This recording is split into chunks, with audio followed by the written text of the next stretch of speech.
Laboratorios MAR tiene el agrado de presentar este evento científico.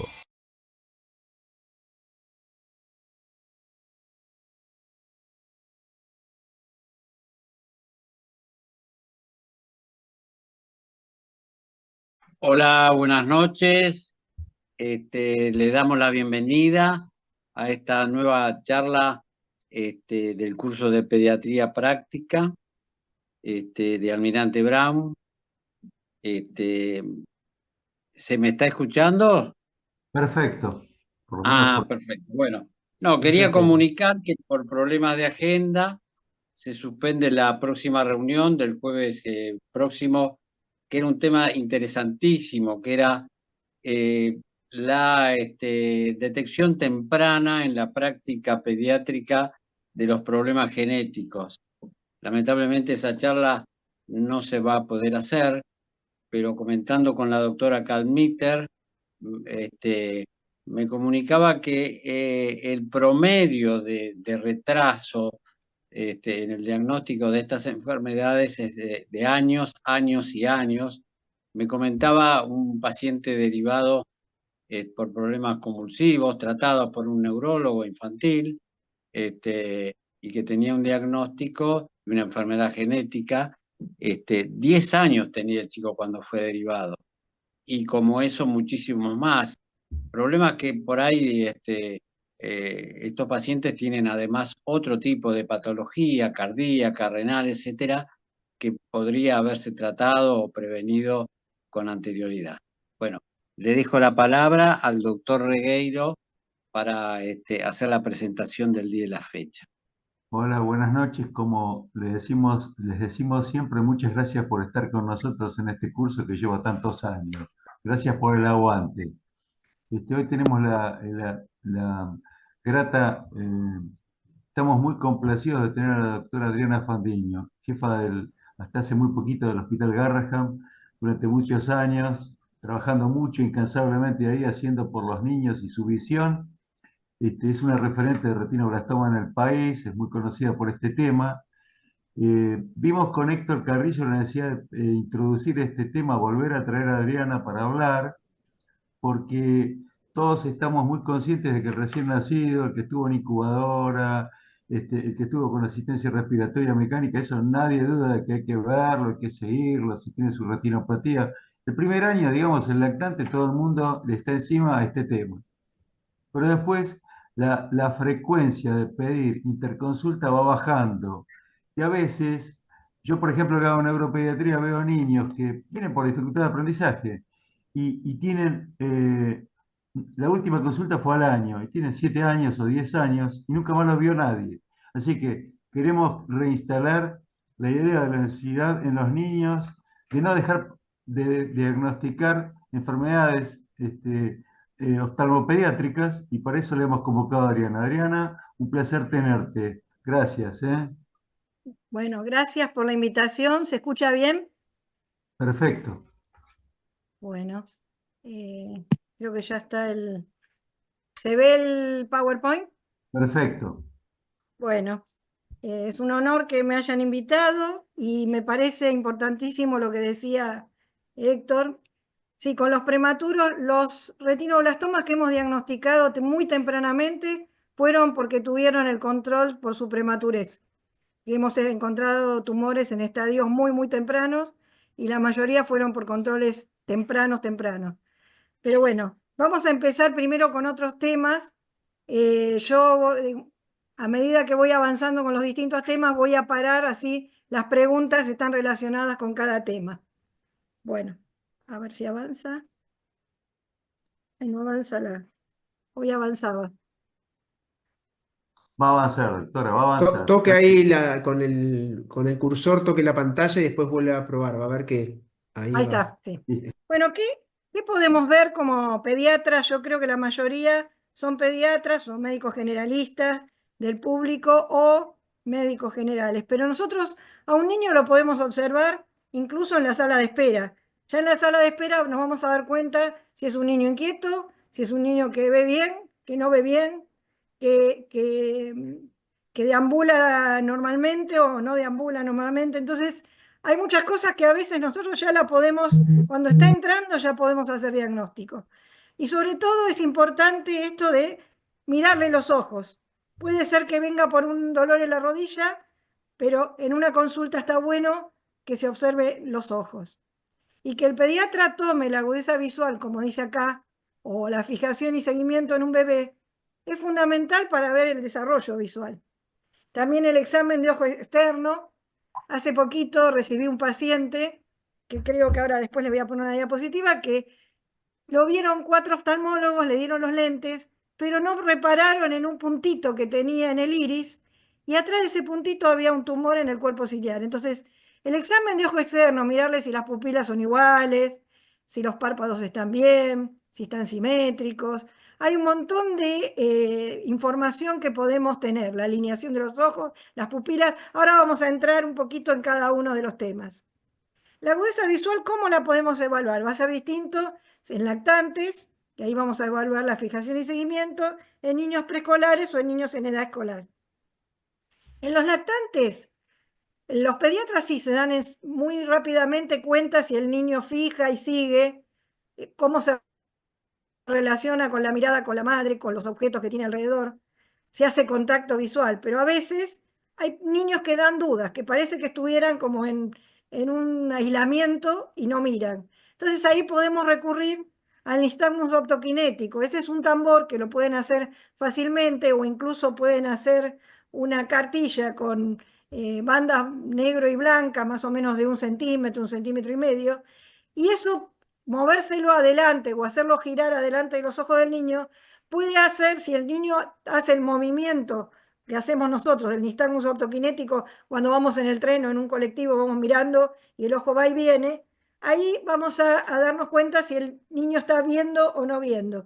Y a veces eso tranquiliza mucho al médico y a los padres, saber que el chico sigue, porque ustedes le pueden poner a un recién nacido una bandera roja y quizás no la mira, pero la frecuencia de negro y blanco, negro y amarillo, la retina inmadura la puede mirar. Entonces eso nos va a dar datos. Y también tenemos el test de mirada preferencial, que son una serie de cartillas para ver qué ojo ve más o menos.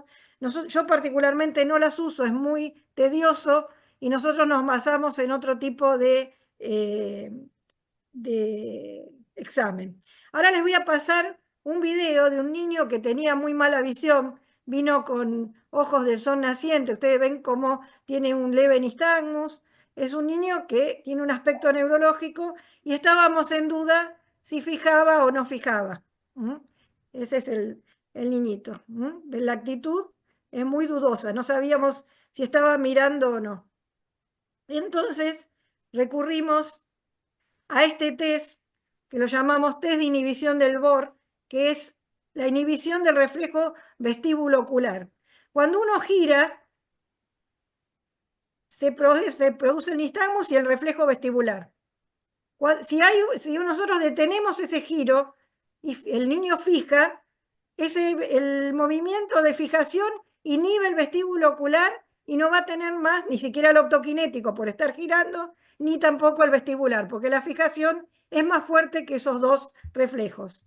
En cambio, si el niño no fija, van a ver que va a seguir moviendo el ojo hasta que se agota el reflejo vestibular. O sea, el movimiento de los otolitos se va agotando lentamente. Y en este chico, este es un video muy viejo, que pudimos tomar en el Hospital Garrahan, y a mí me parece muy útil para los chicos que tenemos dudas si ven o no ven, por lo menos en la primera consulta antes de entrar en los estudios, que lo voy a volver a pasar para que ustedes vean cómo sigue. Cuando la doctora para, el chico sigue batiendo los ojos hasta que se agota por agotamiento del reflejo vestíbulo ocular. Pero si ustedes háganlo con niños sanos, y van a ver que el niño apenas fija para el movimiento, no hace como este niño.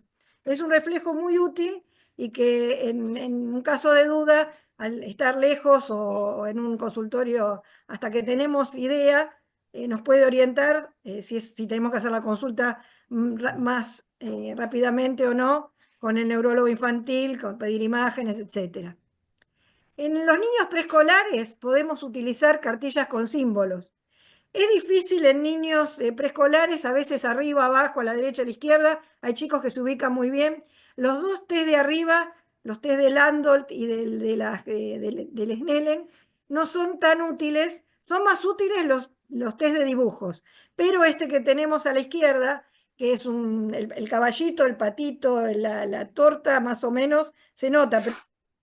Pero hay un teléfono, que es un dibujo muy, muy antiguo. Yo este tipo de cartilla ya la erradicaría porque, bueno, un niño no sabe que eso es un teléfono. Ahora los celulares son los teléfonos que tienen. Entonces, utilizamos mucho este tipo de cartilla con casita, con cosas simples.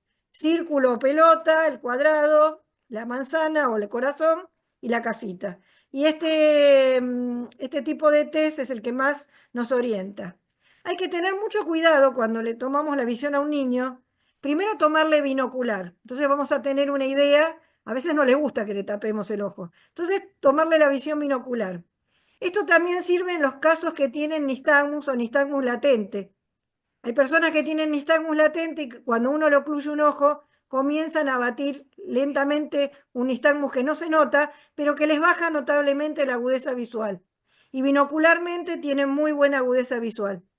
Entonces, primero tomar la binocular, después ocluir un ojo, ocluir el otro, teniendo mucho cuidado de cómo lo ocluyen, porque si se ocluye el niño a veces espía, se las ingenia muy bien, no en forma con premeditación, sino porque un niño que no ve de un ojo está naturalizado a mirar con el otro.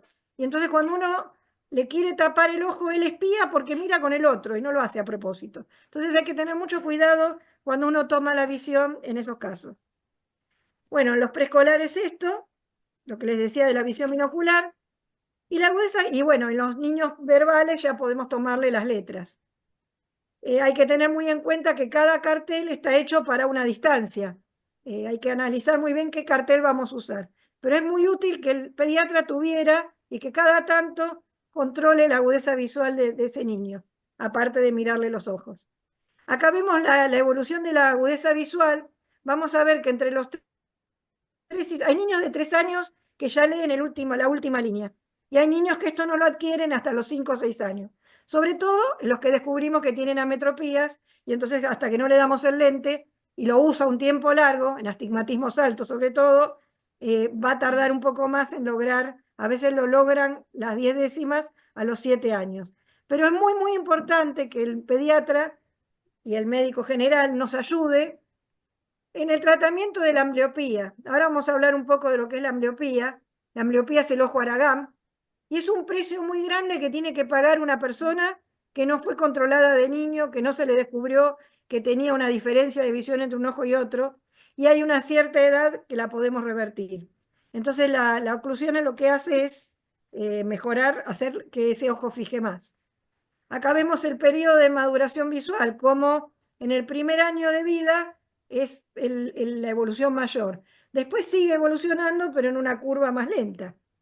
Entonces hablamos de este periodo, de esta curva que sube rápidamente, que es el periodo crítico.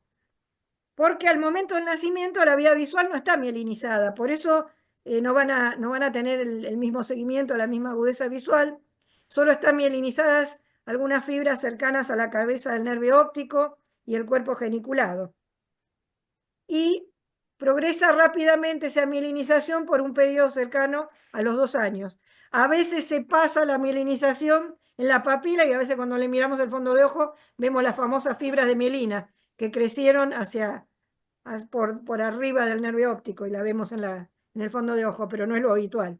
Pero bueno, esa mielinización se va dando con el tiempo y eso es lo que hace que la visión madure.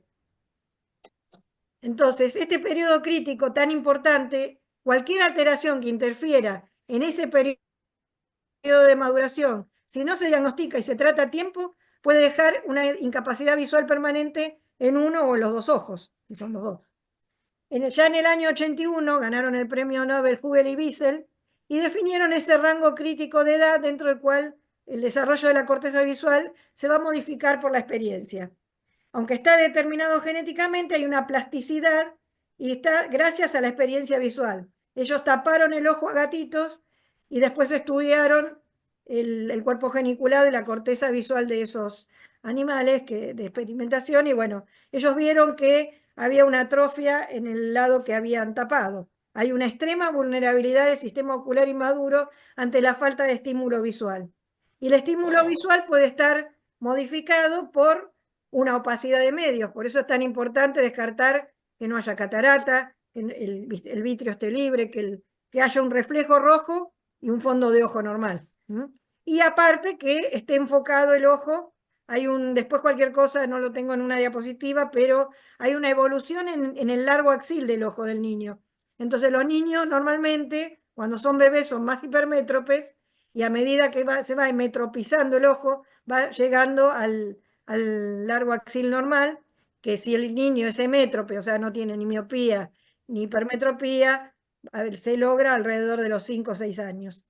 Algunos tardan un poquito más en el crecimiento de este ojo. Y si sigue creciendo de más, que ese es el gran problema, que no voy a entrar quizá en el tema miopía, porque ahora está muy hablado en todos los medios, pero lo voy a nombrar, la causa más importante es la genética de la miopía.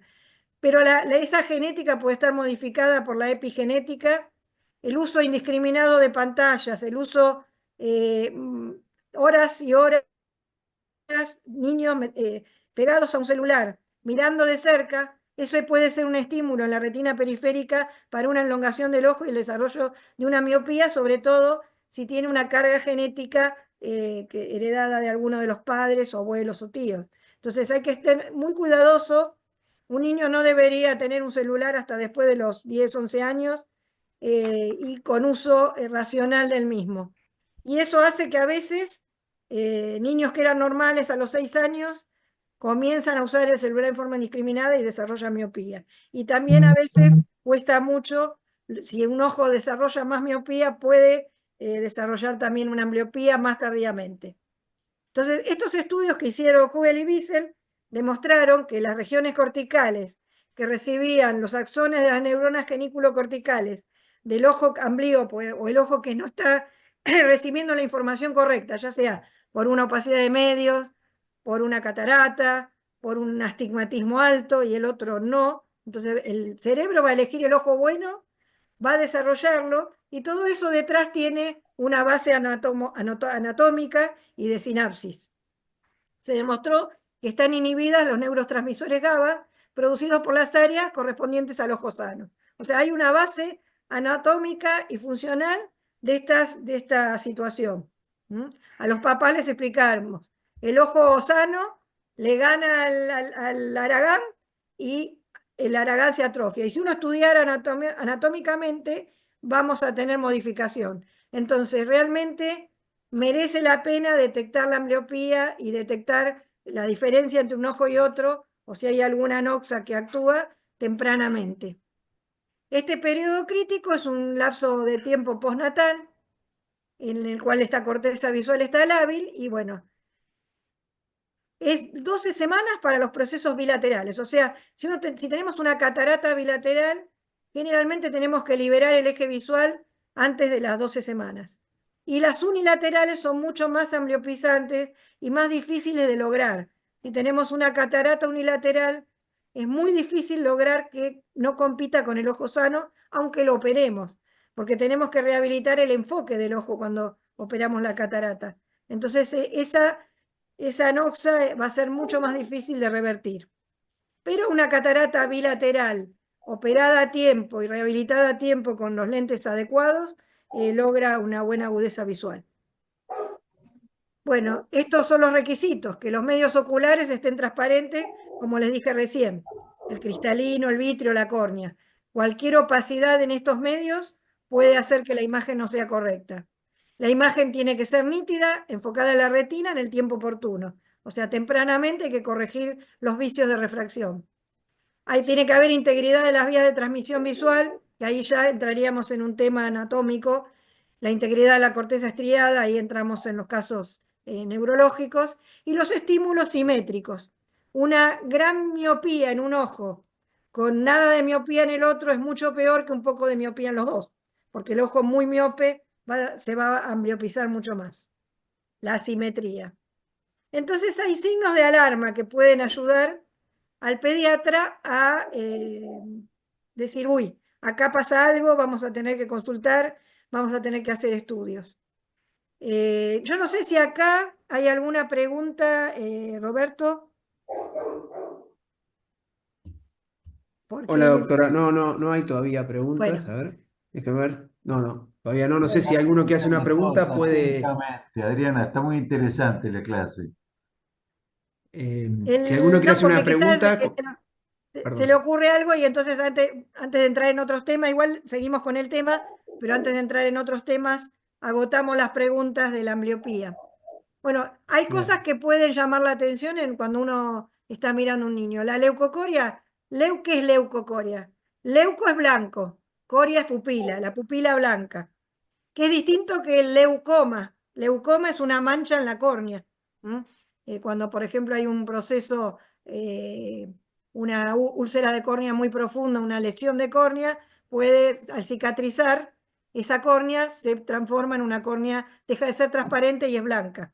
¿Por qué? Porque los haces de colágeno que forman la córnea, para que sea transparente, están ubicados en forma perfecta, paralela, y cuando hay una lesión en la córnea profunda, regenera ese colágeno en forma desorganizada, y eso hace que no sea transparente y aparece una mancha en la córnea. Entonces eso es un leucoma. Leucocoria es cuando la córnea está transparente y la pupila está blanca. Puede ser que sea cristaliniana, en ese caso es una catarata, el cristalino es el que está opaco, o con cristalino transparente y la leucocoria por detrás. Ahora después vamos a hablar de distintas causas de leucocoria. Después me voy a dedicar más a ese tema porque entra el retinoblastoma. La Doctora, alineación ocular es muy común, una de las preguntas que hacen, deriva a los pacientes, ¿está desviado? Sobre todo los niños, los bebés que tienen el epicanto, el pliegue en el párpado. Lo que es importante es ver el reflejo de la luz sobre la córnea, que sea simétrico, que caiga en el mismo lugar en las dos córneas. Y ahí podemos descartar el estrabismo. Pero cuando hay dudas, porque a veces hay epicantos que tienen aparte estrabismo, escondido. Entonces eso mejor que lo vea un oftalmólogo para decir no hay definitivamente y que ese chico tenga un fondo de ojo. El movimiento nistálmico nos está hablando de que algo está pasando en el ojo o en la vía visual. Los tortícolis, la mayoría de los tortícolis no son de causa traumatológica, son de causa ocular. El niño, para doctora, mantener la visión binocular, a veces cuando hay una deficiencia en algún músculo extraocular, pone la cabeza en alguna posición para mantener la binocularidad. La fotofobia también es un signo de que la córnea puede estar sufriendo, puede ser un signo de glaucoma, entonces es importante tenerla en cuenta. Cuando un niño tiene una mirada compulsiva a la luz, eso se ve mucho en chicos neurológicos, y no hay que dejar que los niños, ese tipo de niños que tienen disminución visual o son neurológicos, tengan algún foco al que se encandilen todo el tiempo. Hay que tratar de ponerle el foco por detrás para que no, eso disminuye la posibilidad de desarrollo visual. El signo dígito ocular y del abanico es cuando el niño se pone el dedito en el ojo y lo estimula. Eso habla de ceguera de uno de los dos ojos. Y el signo de sol poniente, como vimos en el video del niño que entró, habla de un cuadro neurológico que compromete la parte visual. doctora, Estas, aparecieron dos preguntas, si quieres. bueno, sí. Una, uy, se me fue una. Una decía una cosa así, perdón. La doctora Gabriela Mistoco pregunta si el ojo no desarrolló su visión hasta los 5 años. ¿Después no hay más solución de esa visión? Primera pregunta. Depende o sea, sí, hay posibilidad. Incluso ahora se descubrió que hay ambliopías que pueden ser tratadas hasta en adultos. Hay estímulos binoculares con estímulos con pantallas y hay tratamientos específicos para tratar de recuperar ojos haraganes en pacientes adultos. Nunca es tarde. O sea, salvo que haya una lesión, que sea un ojo ciego por una lesión en la retina, en el nervio óptico, que no tenga tratamiento. Pero si es tema madurativo, siempre, nunca es tarde. Lo que pasa es que cuanto más lo dejamos avanzar, Si un ojo va madurando, el ojo sano llega a las 10 décimas y el otro está en 1 décima, cuesta mucho que el niño haga, por ejemplo, el parche o que se deje las horas que necesita el parche, porque el ojo que no ve muy bien, y él se da cuenta que está con el ojo que ve bien. Hay chicos que lo dejan y hay chicos que no. Hay distintos tratamientos. A veces usamos gotitas que dilatan la pupila para desenfocarles el ojo. A veces se llama penalización eso. A veces se desenfoca uno de los lentes, también se llama penalización. A veces se pone un parche pegado en el ojo. El tema es que a veces en el anteojo el niño espía. Hay que estudiar cada caso y ver, no hay una receta única para el tratamiento, pero definitivamente no se baja los brazos. La mayoría de las ambliopías se descubren a los 5 o 6 años, porque muchos chicos llegan tarde, cuando en un día dicen ellos mismos, hoy me tapé un ojo y de un ojo veo menos, o no veo, y lo descubre el niño, muchos niños les pasa. Entonces no se baja los brazos, se trata desde el principio, desde el diagnóstico se lucha y no hay una edad para bajar los brazos. Acá preguntan, doctora, dicen, ¿a qué edad se debería sospechar disminución de la agudeza visual con respecto a la tortícolis? No, el tortícolis habría que estudiar cada caso y ver si, o sea, el oftalmólogo, sobre todo el oftalmopediatra y el estrabólogo, el oftalmólogo que se especializa en estrabismo, va a estudiar los distintos movimientos oculares, monoculares y binoculares, y a veces hay posiciones donde se bloquea, por ejemplo, puede ser un bloqueo de nistagmus, puede ser una búsqueda de la visión binocular en una parálisis de algún músculo extraocular. O sea, el tortícolis tiene múltiples variantes. Hay tortícolis rotatorios, verticales, horizontales, laterales, y entonces a veces son combinados. Y es un tema muy estrabológico y neurooftalmológico el tema del estrabismo. Pero a veces incluso tienen tortícolis y estrabismo con buena agudeza visual. Puede estar asociado a disminución o con agudeza visual normal. El que es por búsqueda de visión binocular, generalmente tienen buena agudeza visual de ambos ojos y busca, si no ve doble, hay posiciones donde ve doble. Y entonces busca poner la cabeza y los ojos en una posición donde los ojos estén alineados. Porque, por ejemplo, una parálisis del sexto nervio no va a poder mover hacia con el recto externo, entonces va a buscar la posición antagónica para poder no ver doble. Adriana, Sí. Adriana, este tortícolis que vos estás hablando es totalmente diferente porque es muy florido al tortícolis que el pediatra suele ver por contractura del esternocleidomastoideo, Ese sí, ese que sí. es distinto a todo lo que dijiste, que Sí. uno pone al niño, siempre usamos la semiología, ¿no? Pone al niño en el extremo de la camilla, la cabecita pende y se va a torcer hacia un lado. Desde el punto de vista pediátrico tenemos la obligación de tocarle a ambos esternocleidomastoideos y estimularlo por un lado y por el otro, a ver si del lado que tiene contracturado no va a poder rotar la cabeza, no le va a permitir rotar la cabeza hacia un lado. Y además le vamos a tocar el esternocleidomastoideo más contracturado de un lado que del otro. Sí. Pero digo, Y otra cuando no cosa que hay... tenemos que descartar es que no tenga una hemivértebra siempre, ¿no? Hablando de lo pediátrico. Ese chico que tiene tortícolis, nosotros le hacemos una placa de columna cervical, un frente, y nos fijamos que no tenga una hemivértebra o alguna alteración vertebral que le produzca el tortícolis. Para terminar con el tema, ¿no es cierto? Sí.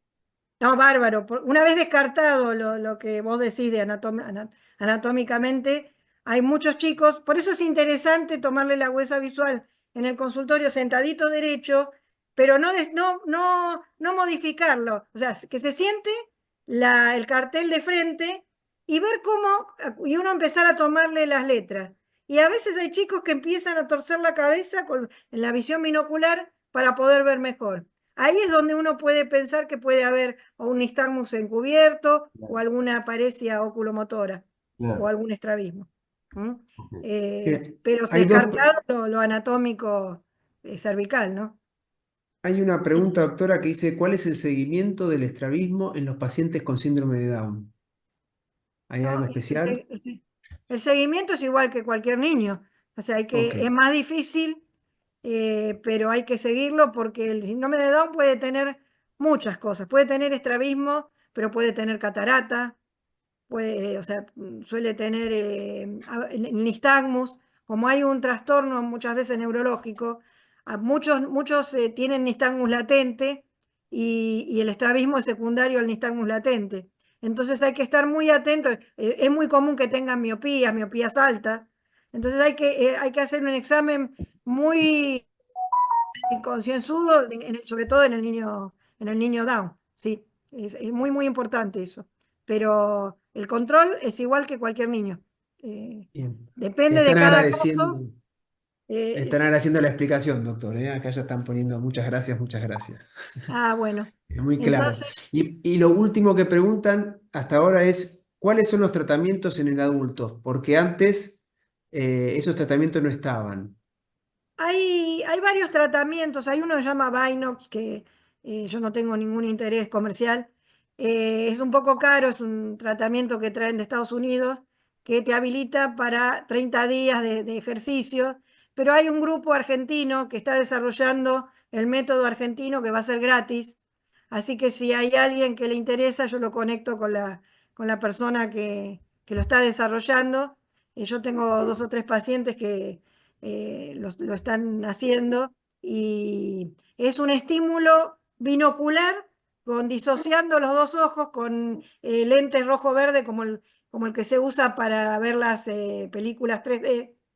Y entonces de esa manera se disocia y el estímulo, el video que le pasan es como un jueguito, hace que use un ojo o el otro pero bueno, está calculado para que estimular el ojo. Y hay un seguimiento con un ortóptico que es un ortopedista de ojos, que es una carrera en extinción porque no se abrió más, pero yo creo que van a tener que volver a abrirla, donde va controlando esa maduración visual. Y esos ejercicios visuales. Pero hay tratamientos ahora, o sea, no se baja los brazos ni en los adultos.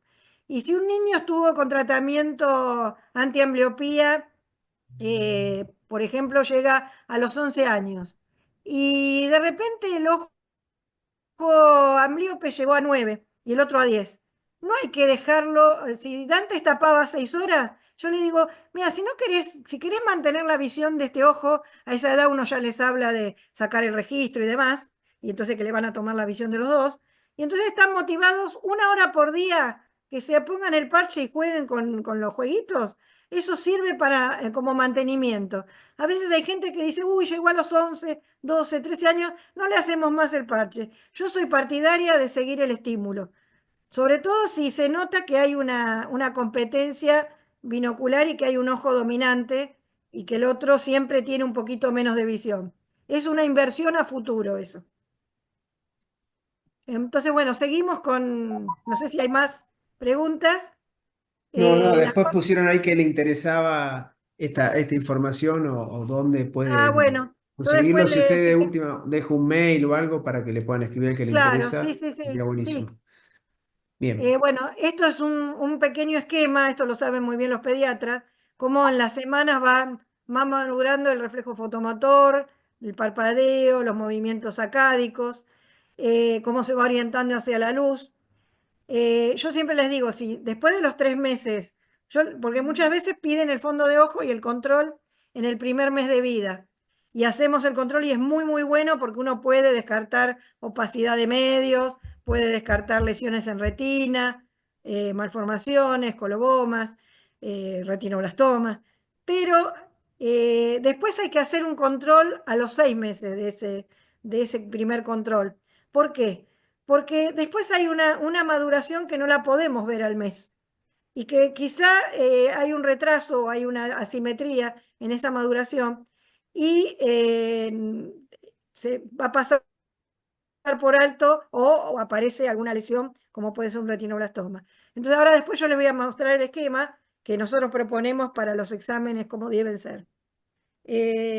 Como ven, los colores no los perciben enseguida y es más fácil poder tomarles con esa grilla que les mostré. Bueno, los reflejos vestibulares que ya están presentes, por eso nos sirve la inhibición del reflejo vestibular. El optoquinético también está presente desde el nacimiento Y el de fijación y seguimiento, hay chicos a veces de 2 meses que son muy despiertos y ya están fijando y siguiendo, pero en general lo logran después de los 3 meses. Si después de los 3, 4 meses hay un estrabismo, ahí hay que empezar a volverlo a ver, ¿no? Eso se los digo cuando los veo.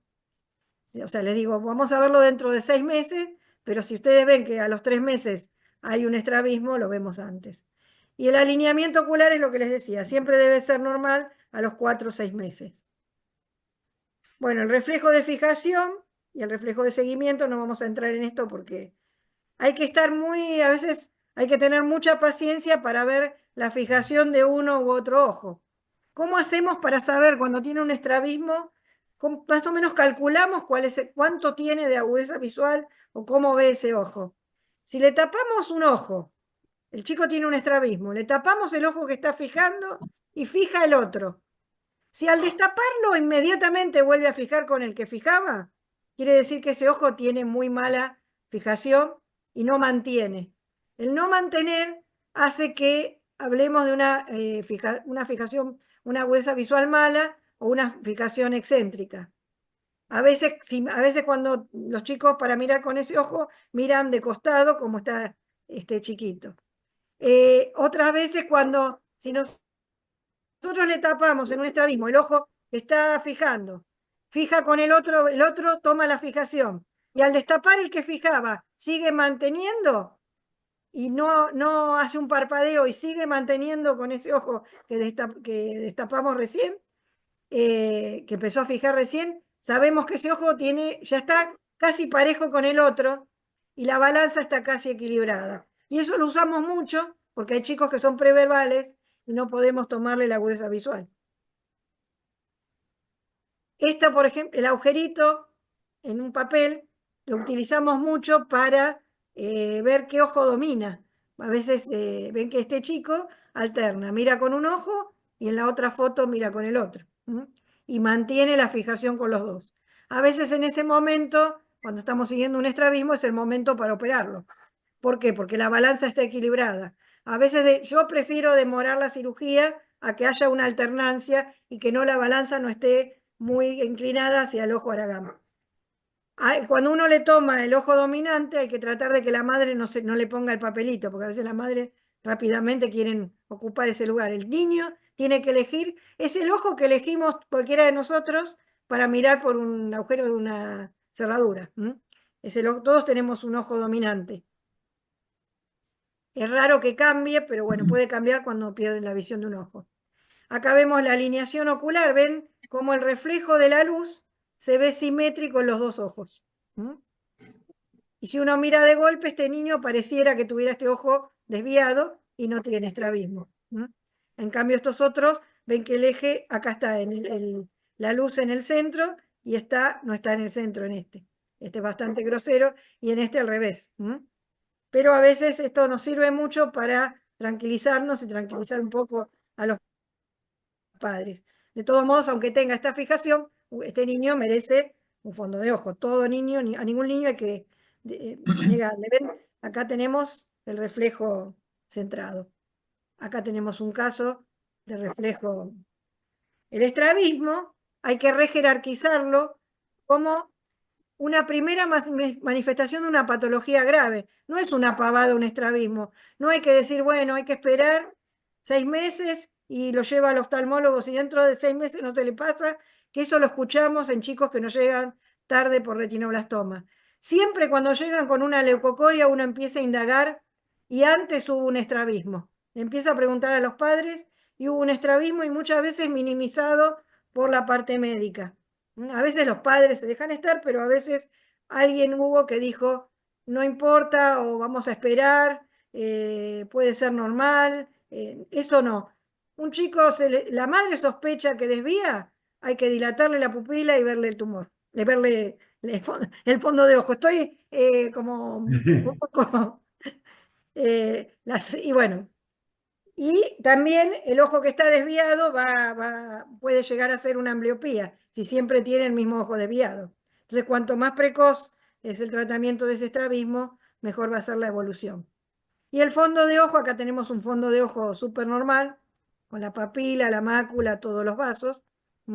Pero ustedes están acostumbrados a conocer el fondo de ojo hecho con un oftalmoscopio directo.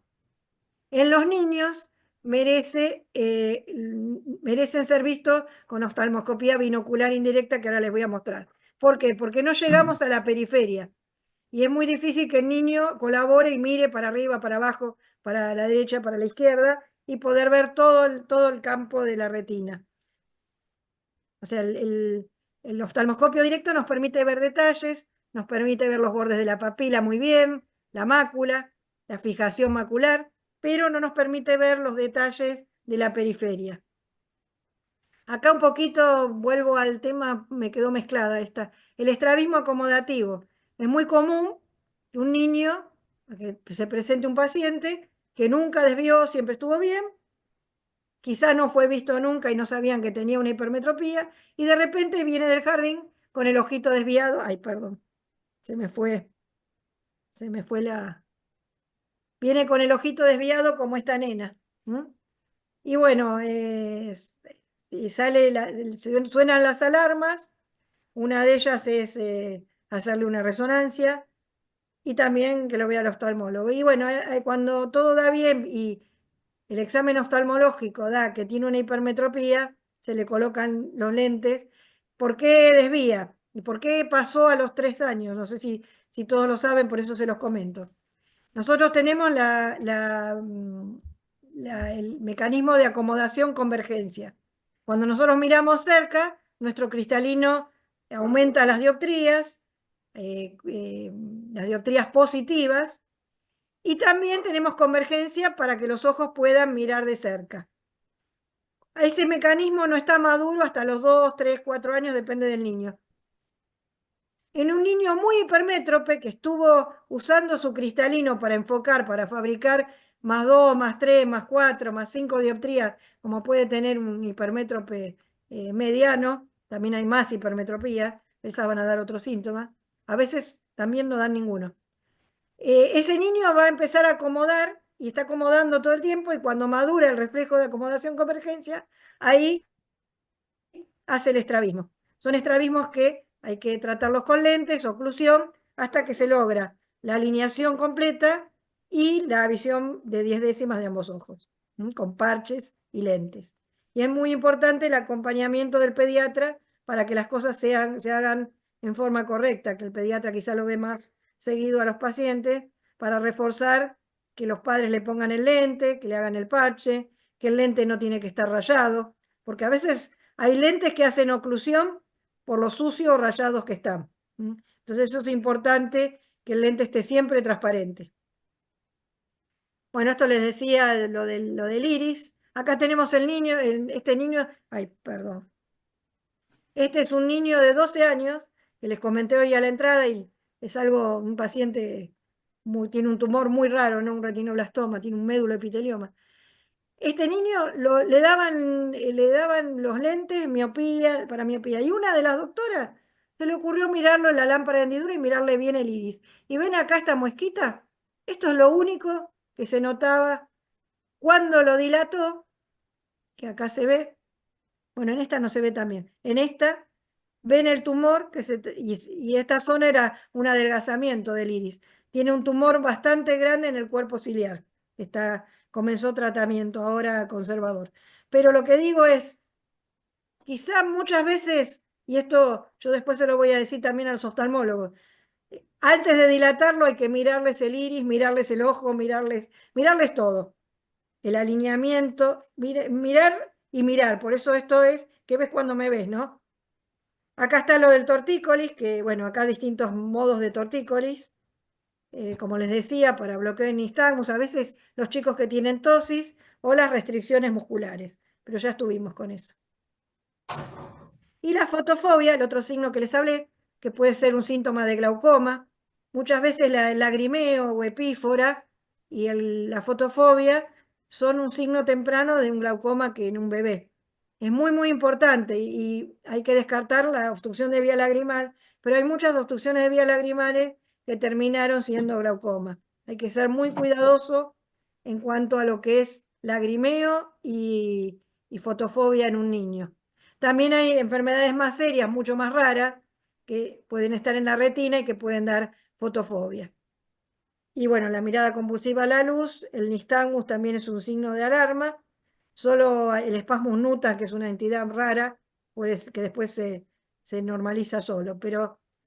Y el retraso en la maduración visual, hay niños que vienen a la consulta, no son muy comunes, pero hemos tenido con Héctor varios, que hasta el año de vida parece que no ven, no tienen buena fijación ni seguimiento, todos los exámenes dan normales, electroretinograma, potenciales, resonancia, y hay un retraso en la maduración.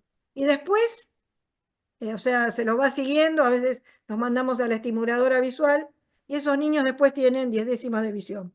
No son muy comunes, pero hay que tenerlos en cuenta, pero igual son niños que se merecen todo el chequeo.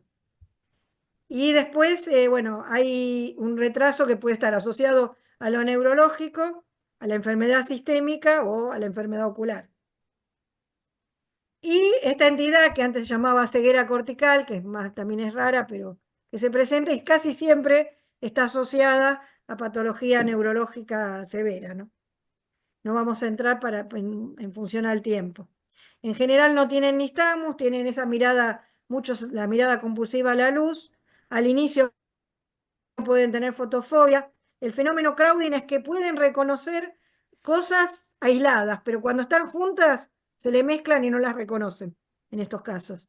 Y bueno, acá el acompañamiento con la estimulación temprana y específica visual es muy, muy importante. Esto es la alteración del reflejo rojo. Aunque sea, hay que aprender a mirar el reflejo rojo, aunque sea con un oftalmoscopio directo. Si alguien está en una provincia muy alejado, no va a tener enseguida un oftalmólogo, bueno, por lo menos mirarle, si es dilatado, mejor, lo van a ver mejor. El reflejo rojo es el que se ve cuando sacábamos fotos con flash, y ahora los celulares lo tienen, lo anulan, porque estimulan que se cierre la pupila con un primer flash y después sale la foto. Entonces el reflejo rojo no sale ahora ya tanto en las fotografías con celular. Pero con un oftalmoscopio directo en oscuridad, ustedes pueden ver si el niño tiene los reflejos simétricos o no. Y eso puede servir como para hacer un screening de qué niño va a ir antes a un control visual. Eso en casos, yo creo que cuando hay acceso a la salud, creo que todos los niños tendrían que tener sus controles visuales en tiempo y forma. Pero hay veces, hay zonas donde no llega toda la batería de salud. Y ahí entramos en la leucocoria. No sé cómo vamos de tiempo. Estamos bien, ¿no? Bien, bien, bien. Como les comenté, la leucocoria puede ser cristaliniana, que puede ser que el cristalino esté opaco, la catarata, o retrocristaliniana. Y siempre implica un severo compromiso visual, muy severo, porque la catarata tiene que ser resuelta rápidamente y es un signo tardío para el retinoblastoma. Lo que no tenemos que esperar para diagnosticar retinoblastoma es que aparezca la leucocoria. Ese es el concepto más importante en cuanto a este tema que quisiera y lo voy a reforzar después en otra parte de la charla. La catarata infantil puede ser hablamos de catarata, cualquier opacidad de cristalino, ya sea puntual en una zona o todo el cristalino. Eso es catarata. A veces a la gente mayor, más grande, yo no le digo, porque a veces se sienten que, sobre todo los muy, muy mayores, que recuerdan la etapa de la cirugía de catarata. Ahora la cirugía de catarata es muy simple, muy rápida y anda muy bien, pero cuando yo empecé en oftalmología, la cirugía de catarata era otra cosa y tenía muchas complicaciones. Entonces la gente muy, muy mayor a veces le digo, está un poquito opaco el cristalino. La palabra catarata da miedo. Toda opacidad de cristalino es catarata. Y es una de las causas de discapacidad visual en los países industrializados. O sea, hay campañas para ir a operar gente de catarata en forma masiva porque no todo el mundo tiene acceso a una cirugía de catarata. No es tan común, es 0,4% de los recién nacidos y la mayoría son esporádicas, aunque muchas cataratas congénitas son hereditarias. Y sobre todo se dan Hay pacientes tenemos pacientes, sobre todo en el Garrahan nos llegaban, pacientes que su papá tenía catarata o su mamá, y el papá glaucoma, y tenían las dos patologías, ¿no? Porque se conocían en la escuela de estimulación visual. Pero bueno, el consejo genético, todo eso es importante para acompañar a estos pacientes. El tratamiento de la catarata completa tiene que ser inmediato. Cuando no deja pasar la luz, tiene que ser rápidamente, y como les dije antes, la cirugía es de buen pronóstico, y si se deja pasar mucho tiempo y cuando un niño tiene catarata y pasa un año con su catarata y llega al año y tiene una catarata congénita completa, va a venir con nistagmus. Y el nistagmus nos habla de mala maduración visual. Igual se opera, igual se rehabilita y se trata de lograr la mejor visión. Pero cuanto antes se solucione, mejor. Adriana, Sí. ¿tienen lentes intraoculares del tamaño de un bebé, por ejemplo? En los bebés menores de un año, eso es un tema de discusión de horas en los congresos de oftalmopediatría. Hay oftalmólogos que ponen lentes intraoculares en niños muy, muy pequeños. Hay uno en Estados Unidos que le puso a su bebé cuando nació. Los lentes intraoculares todavía no vienen con diámetros para niños. Yo creo que a la larga lo van a lograr. Lo que pasa es que el ojo crece. Entonces, en los primeros meses, cuando es una muy temprana, en general, el mecanismo que se utiliza en este momento, por ejemplo, en el Hospital Garrahan, es se opera la catarata, se deja el lecho preparado para en un segundo tiempo colocarle un lente intraocular, y la rehabilitación del foco se hace con lentes de contacto o con lentes aéreos.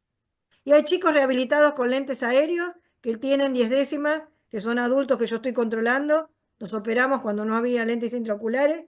Fueron operados en tiempo y forma y y se les rehabilitó con los lentes de contacto con anteojos, y han logrado ver 10 décimas. ¿Y Pero cuánto depende tiempo después mucho, los operan? ¿Cuánto ¿eh? tiempo tardan en operarlos, finalmente poner una lente? ¿A Y qué edad? generalmente a los 2 años y medio, Ah, algunos 3 años, se coloca una lente, se llama implante secundario de la lente. ah, ¿Mm? Pero es bueno. muy, muy importante rehabilitarlo, operarlo de catarata y no ponerle la lente. Por eso es importante ver con qué padre estamos enfrentados, si le va a poder poner un lente de contacto, si lo va a poder manejar, si no va a ser un desastre eso. Entonces, en ese caso, es preferible un anteojo. O sea, Hablando, sí, groseramente, le sacás el cristalino que está opacificado, se lo sí, sacás y le pones una lente, le pones un lente de contacto para que actúe como cristalino porque accesorio, digamos. Y a los 3 años le metes una lente. el cristalino en un bebé tiene una potencia de promedio más 24. 22, 24, 30, depende del largo del ojo. Después va bajando. Ya a un adulto no se le pone tan alto un lente intraocular. Depende del ojo de cada persona. Pero hay unos cálculos que se hacen, y realmente muy, muy bebé no se puede poner. O sea, se puede, pero las complicaciones a veces pueden ser muy serias. Entonces, es un tema muy controvertido, y todavía esto es un cambio constante.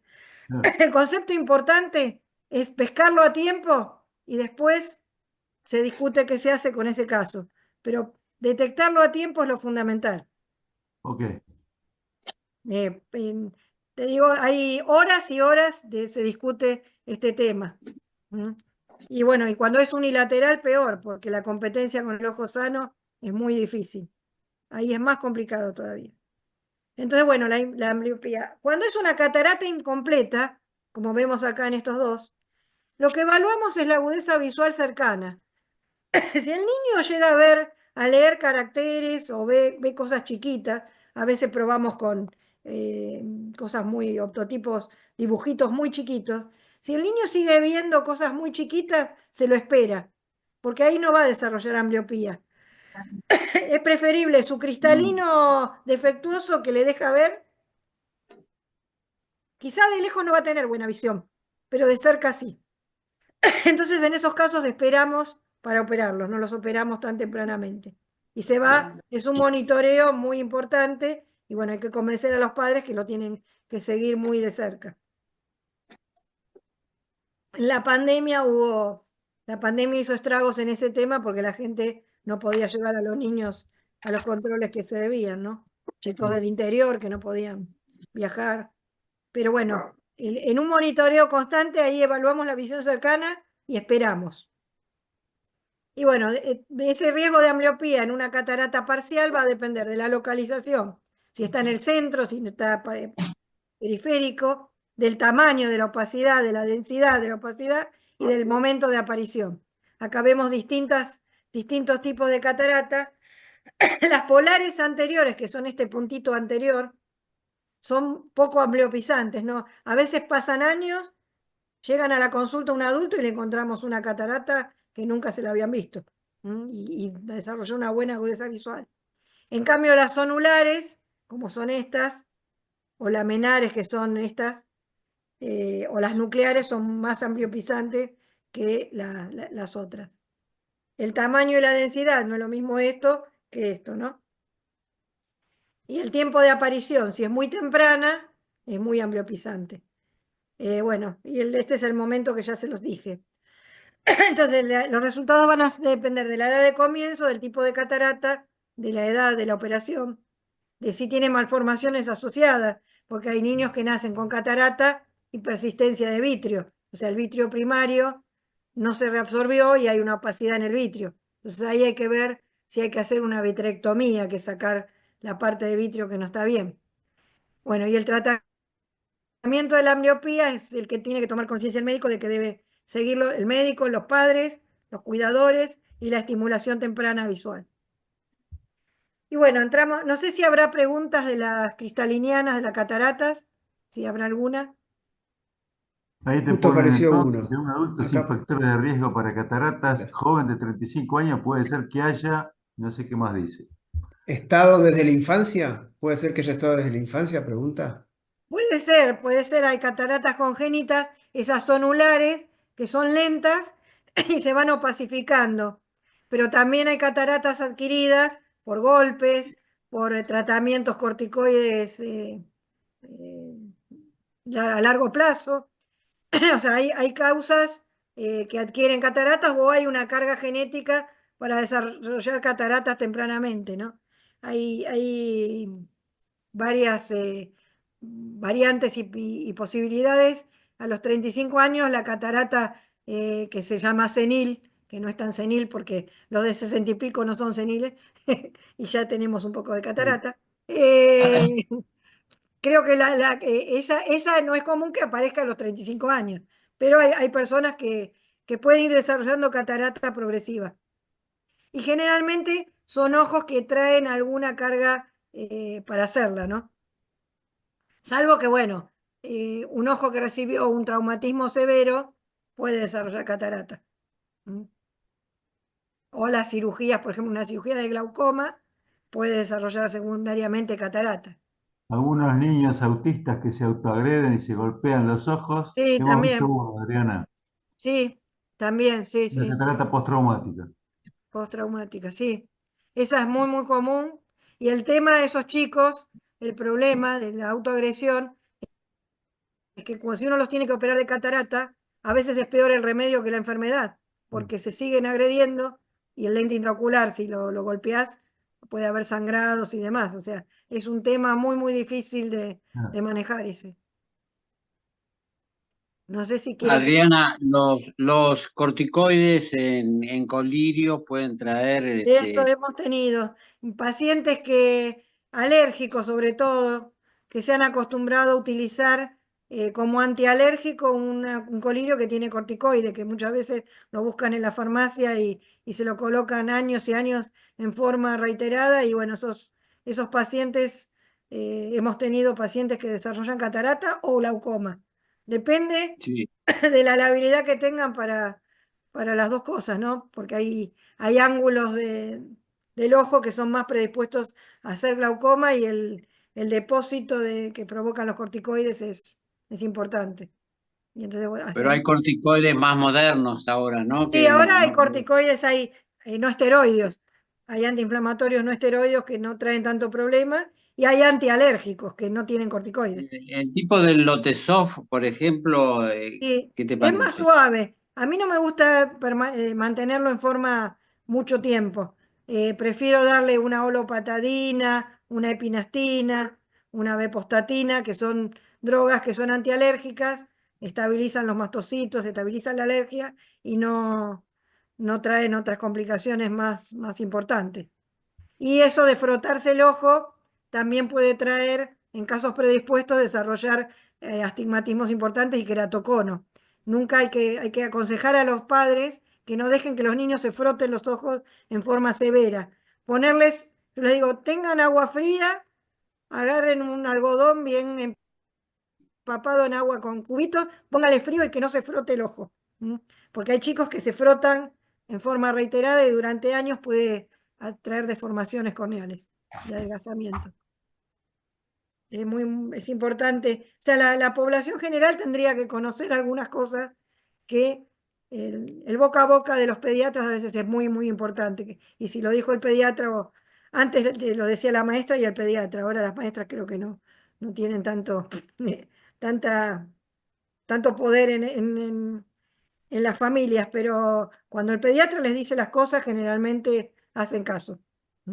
Así que son nuestros aliados cuando tenemos que dar anteojos, parches y etcétera. Sacar el celular. Está Acá, comprobado doctora, perdón. que la cantidad de horas que el niño está a la luz natural ayuda a que no desarrolle tanta miopía si tiene un factor genético predisponente.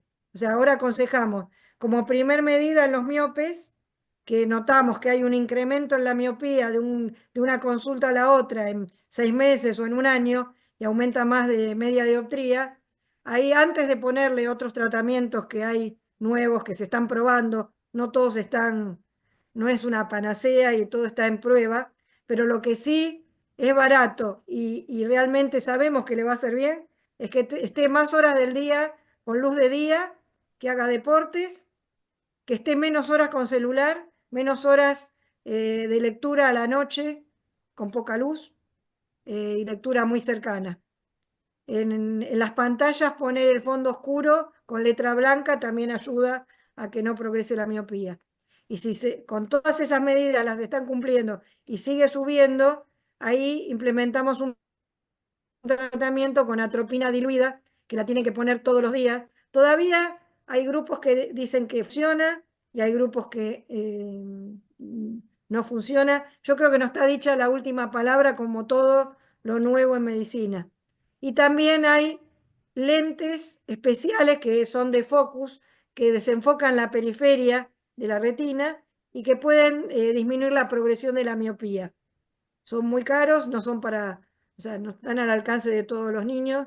Yo creo que primero, bueno, y también tienen que ser probados. Supuestamente están probados en la zona de Asia, hace muchos años, que están investigando en este tema, pero bueno, son cosas que van a escuchar y que son nuevas, que existen y que las estamos implementando de a poco, de acuerdo a cada caso. Yo creo que a veces contra la genética, si tenemos el padre tiene menos 20, la abuela tiene menos 25, que el chico tenga un menos 5, menos 6, no es raro que le suba. Entonces, bueno, pero bueno, la epigenética está comprobado que puede modular la genética un poco. Así que esos son 2 consejos. No sé si queda alguna pregunta de... Adriana, ¿eso de tratamiento con atropina, cuál sería el fundamento? Inhibe la elongación, inhibe la elongación del ojo en sustancias que segregan en los procesos ciliares. Pero es súper diluida. Si, por ejemplo, la atropina que usamos posoperatorio es al 1%, esta es al 0,01 o 0,02. Muy diluida. El tema es que también está comprobado que si la discontinúan, si se la ponen mal, puede haber un efecto rebote. Así que yo lo pienso mucho en un preadolescente o en un adolescente antes de embarcarlo en una cosa así. Ok. Y hay que seguir todo un Una pregunta, protocolo. Hay muchos trabajos que hablan de toda esta, perdón. o sea, de todos estos neurotransmisores a nivel ocular de que son inhibidos. Y hay otros trabajos que totalmente lo descartan. Así que hay que ser cuidadoso también en definir las cosas, ¿no? Pero lo que sí sabemos es que todo este sistema de vida que están teniendo los chicos no ayuda y que desarrollan más miopía y cada vez va a haber más miopía por el uso indiscriminado de pantallas, ¿no? La cantidad de horas. También se aconseja el 20-20-20, 20 minutos de pantalla y 20 segundos y mirar a 20 metros. O sea, yo lo que les digo es por lo menos aunque sea cada hora, paren 5 minutos y miren a más de 6 metros, que cuando uno mira a más de 6 metros, ya el ojo enfoca al infinito. Que miren por una ventana, que descansen, que respiren, porque la gente está con la pantalla y dice, voy a descansar y se va a ver quién lo llamó al celular. Lo hacemos todos. Entonces eso es lo que no deberíamos hacer. Deberíamos hacer stops de pantalla y descansar. Está bueno. Muy claro, doctora. En cuanto a Eh, las seguimos con las retrocristalineanas, que son ok. los diagnósticos diferenciales del retinoblastoma. O sea, estas son las causas más comunes. El retinoblastoma está primero por ser lo más grave, ¿no? No es lo más común, ninguna de estas es muy común, pero el retinoblastoma es lo más grave porque puede cobrarse la vida del paciente. La enfermedad de Coats es una enfermedad que es una vasculopatía en la retina periférica y que tiene exudados de colesterol que van exudando y pueden llevar al desprendimiento de retina. Cuando llega al desprendimiento de retina es cuando puede simular un retinoblastoma. Uno lo puede detectar tempranamente y a veces hacer láser para sellar esas áreas, parecido al mecanismo, así a grosso modo, de los diabéticos, la fotocoagulación, para parar esa exudación. Aunque a veces no para y bueno, el ojo sigue evolucionando y baja la visión. La persistencia de vitrio primario hiperplásico es una malformación ocular que puede simular un retinoblastoma. También no es tan común, pero muchas veces hay algunos tips para oftalmólogos para hacer el diagnóstico diferencial. La toxocariasis ocular. En toxocariasis sí hay que trabajar, porque hay que prevenir que haya toxocariasis con todo lo que ustedes saben de prevención de los cachorros y demás, y los niños que estén con los cachorros desparasitados. El médulo epitelioma es un tumor muy, muy raro del cuerpo ciliar, que es el que les mostré de ese niño que les mostré la foto, que es un tumor que si por ejemplo por año nosotros tenemos 46 casos nuevos en el país de retinoblastoma, de médula epitelioma hay uno o uno cada 2 años. Es mucho más raro que el retinoblastoma. Los amartomas astrocíticos que pueden dar una leucocoria son muy raros, pero pueden simular un retinoblastoma que está en crecimiento y se da en la enfermedad de Bourneville, en la facomatosis. Y pliegues retinales congénitos, desprendimientos de retina, pueden simular también un retinoblastoma. Los colobomas, a veces uno mira el ojo y ve un reflejo blanco y es un gran coloboma, que es que le falta un pedazo de retina y se ve la esclera. Entonces simula una leucocoria y no es un retinoblastoma. Y la retinopatía de prematuro que vamos a tener, que se desorganiza la retina cuando fue maltratado, no llegó a tiempo o es un caso muy rebelde, es muy raro ahora, gracias a Dios, es una enfermedad que gracias a la neonatología y al trabajo multidisciplinario casi está erradicada, ¿no?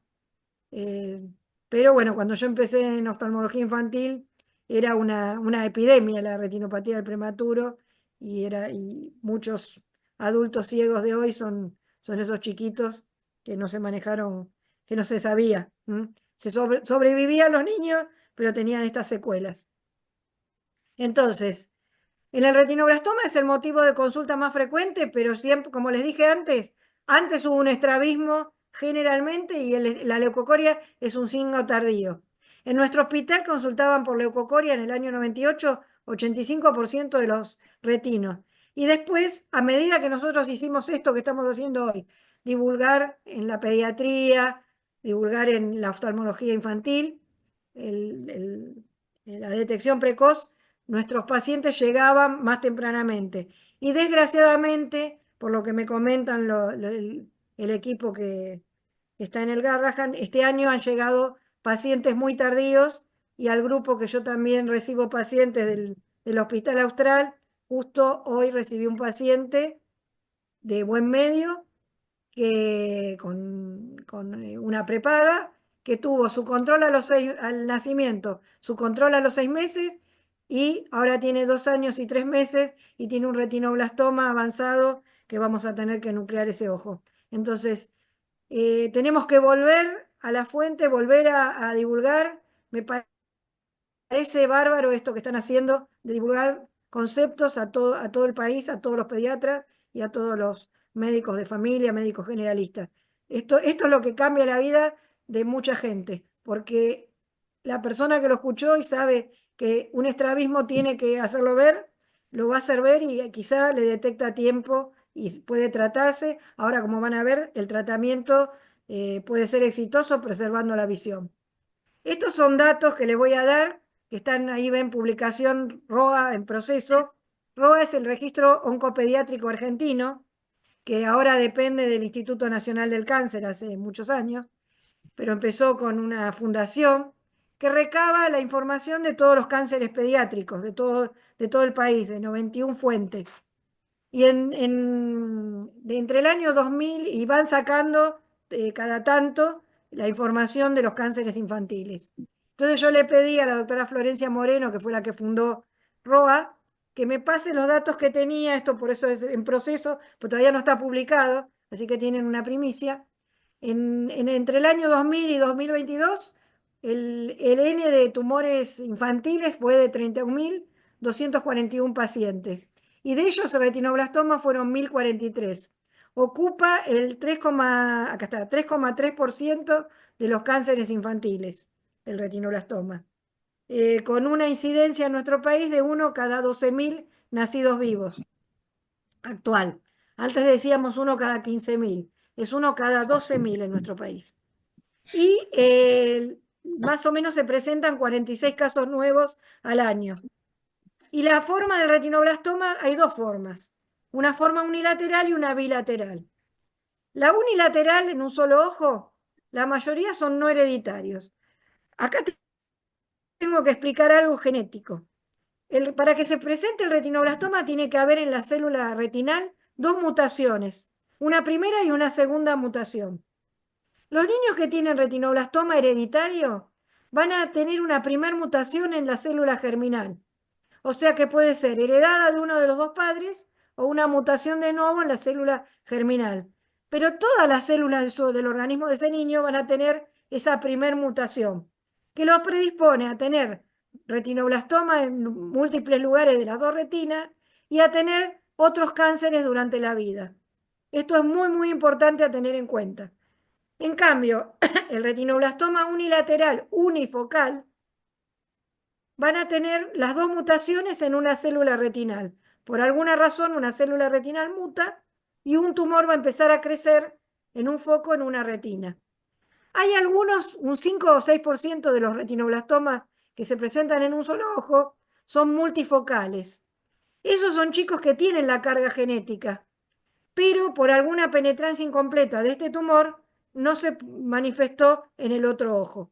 O puede manifestarse en forma asincrónica. Entonces los chicos que tienen retinoblastoma unilateral los vamos a seguir viendo bajo anestesia, porque hay que verlos cuando uno detecta un retinoblastoma, esos chicos pasan a controles bajo anestesia para poder revisarles bien el ojo, los vamos a seguir viendo muy seguido, sobre todo en los primeros años de vida.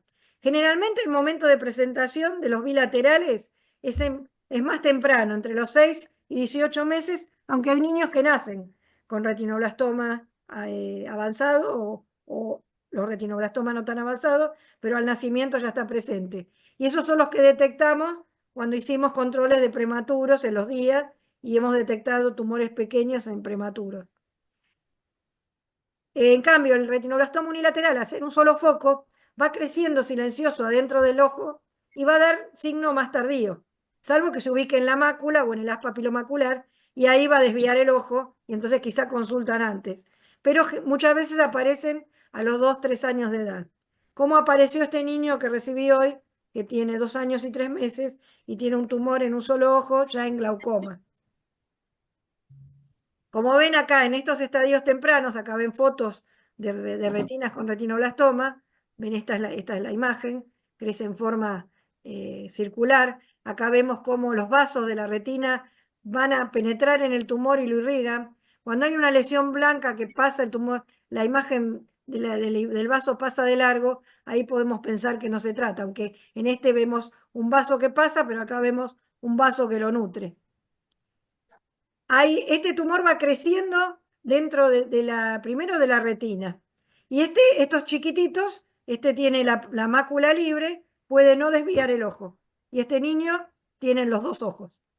Y puede tener un estrabismo intermitente, que es que desvía por momentos. También hay que darle bolilla al estrabismo intermitente. Y este tumor va a crecer, generalmente empieza a crecer en forma endofítica, ven acá como una perla, hacia el interior del vitrio. Por ejemplo, este chico tiene un tumor. Este chico era un chico que iba al colegio, estaba bien, tenía 10 décimas de visión y un compañerito le dio con una goma en el ojo. Y el oftalmólogo, a pesar de que veía 10 décimas, que el ojo no estaba colorado, le dilató la pupila y le encontró en el área superior de la retina este tamaño de tumor. Entonces, todo niño tiene que tener una dilatación pupilar. Lo que hay que, la gente tiene que saber que si va al oculista con un niño, por lo menos si no lo dilató en algún momento en ese año, un fondo de ojo tiene que tener. Yo a los oftalmopediatras les digo, si ustedes, salvo que tenga una conjuntivitis viral, que el ojo esté dolorido por algo, un golpe, en el golpe lo dilatamos para ver cómo está la retina adentro, pero siempre no lo dejen ir a la casa sin dilatarle la pupila.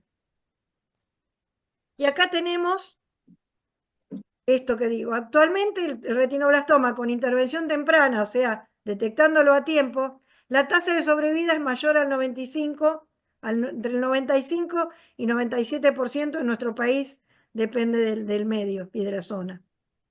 Entonces acá están las recomendaciones que da la Sociedad Argentina de Oftalmología Infantil. Controlen el recién nacido, a los 6 meses de ese control. Recién nacido, yo digo, puede ser recién nacido o en el primer trimestre. No siempre se puede hacer en el primer mes, pero por lo menos en el primer trimestre tiene que tener el primer control. A los 6 meses de ese primer control, al año de ese control de 6 meses, o sea, el tercer control al año del segundo, acá se saltea a los 3 años. Yo le hago una vez por año hasta el ingreso escolar por lo menos. Pero puede ser a los 3 y 5 años. Lo que pasa es que si ese chico, como este que recibí hoy, tiene la mala suerte de desarrollar a los 2 años un tumor, si no lo vemos a los 2 años no lo vamos a pescar. Yo, como especialista en retinoblastoma, le agrego 1 por año desde el año, hasta el ingreso escolar o un poquito más. También depende si tiene antecedentes de miopía, o sea, qué antecedentes hay en la familia, lo seguiremos viendo después. Y entonces el tratamiento, lo que vamos a tratar es lograr salvarle la vida primero, preservar el ojo en segundo lugar, y si podemos preservar visión, pero eso solo se logra con detección temprana. Y esto es lo que les decía hoy. Este es un caso de una niña que era vista por una oftalmóloga y la miraba con un oftalmoscopio directo. La niña, su mamá había muerto por retinoblastoma, por un segundo tumor de retinoblastoma. Y durante la mamá la llevaba a una oftalmóloga y la oftalmóloga la miraba con un oftalmoscopio directo, que es este. Y le veía el polo posterior que estaba perfecto. Fallece la mamá, el papá la lleva a la oftalmóloga, la doctora Damel, que era la que trataba a la mamá. La doctora Damel se puso el oftalmoscopio binocular indirecto y al toque le diagnosticó los tumores periféricos que se habían tragado durante mucho tiempo. Algunos de estos ya estaban, este tumor, algo que no les dije, va creciendo, crece muy rápido y los vasos intratumorales, los neovasos y los vasos retinales, ninguno de ellos logra suplir a veces la nutrición de ese tumor. Y entonces el tumor se necrosa dentro del mismo tumor, sufre necrosis. Se forma como un gránulo que parece el queso cottage. Esos gránulos pueden romper la limitante interna de la retina y flotar como ven acá. Esta niña tenía siembras en el vitrio flotando.